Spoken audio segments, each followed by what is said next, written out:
برادران اسلام، السلام علیکم ورحمۃ اللہ وبرکاتہ۔ آپ تمام حضرات سے گزارش کی جاتی ہے کہ خود بھی قرآن کریم کی تلاوت، ترجمہ اور تفسیر سماعت کیجیے، اپنے عزیز و اقارب اور رشتہ دار کو بھی شیئر کیجیے تاکہ آپ اس کے ذریعے صدقہ جاریہ کے مستحق ہو جائیں۔ آج ہم انشاءاللہ تعالی سورہ اعلیٰ کا تعارف، اس کے مضامین بیان کرنے کی کوشش کریں گے۔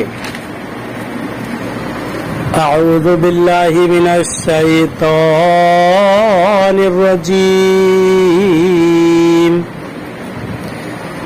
بسم اللہ الرحمن الرحیم۔ ترجمہ کنز الایمان، اللہ کے نام سے شروع جو نہایت مہربان رحم والا۔ سورہ اعلیٰ مکہ مکرمہ میں نازل ہوئی ہے۔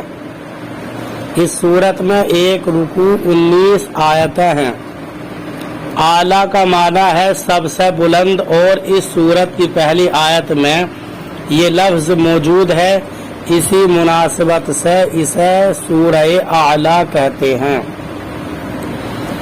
سورہ اعلیٰ سے متعلق 3 احادیث۔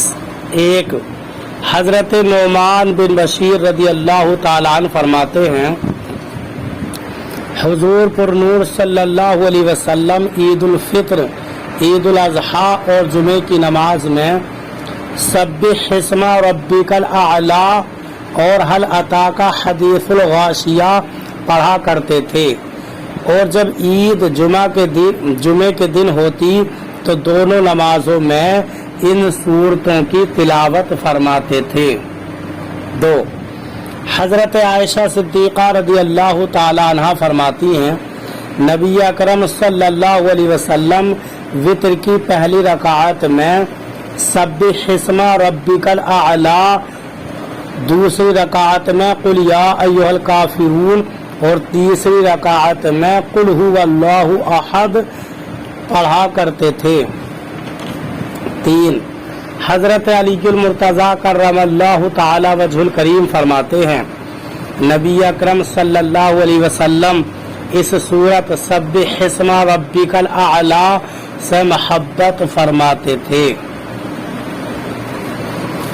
اس سورت کا مرکزی مضمون یہ ہے کہ اس میں اللہ تعالیٰ کی وحدانیت اور اس کی قدرت کو ثابت کیا گیا ہے، اور اس میں یہ مضامین بھی بیان ہوئے ہیں۔ 1، اس سورت کی ابتدا میں ہر نقص و عیب سے اللہ تعالیٰ کی پاکی بیان کرنے کا حکم دیا گیا، اور اللہ تعالیٰ کی قدرت و وحدانیت اور علم و حکمت پر دلالت کرنے والے آثار ذکر کیے گئے۔ 2، یہ بتایا گیا کہ اللہ تعالیٰ نے اپنے حبیب صلی اللہ علیہ وسلم کے لیے قرآن مجید یاد کرنا آسان کر دیا ہے، اور آپ صلی اللہ علیہ وسلم اسے کبھی نہیں بھولیں گے۔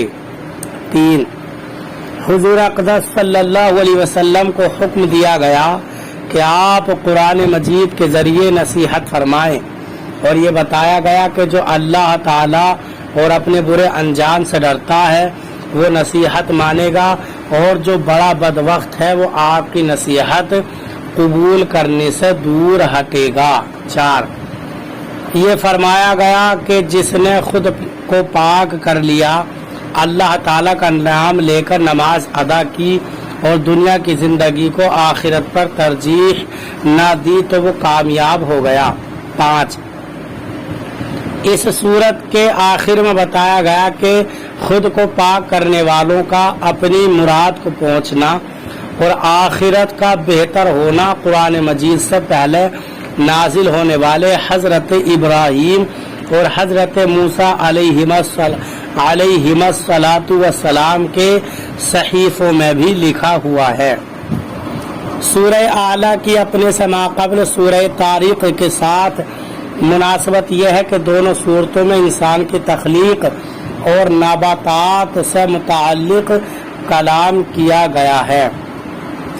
اللہ تعالی ہمیں قرآن کریم پر صحیح معنی میں عمل کی توفیق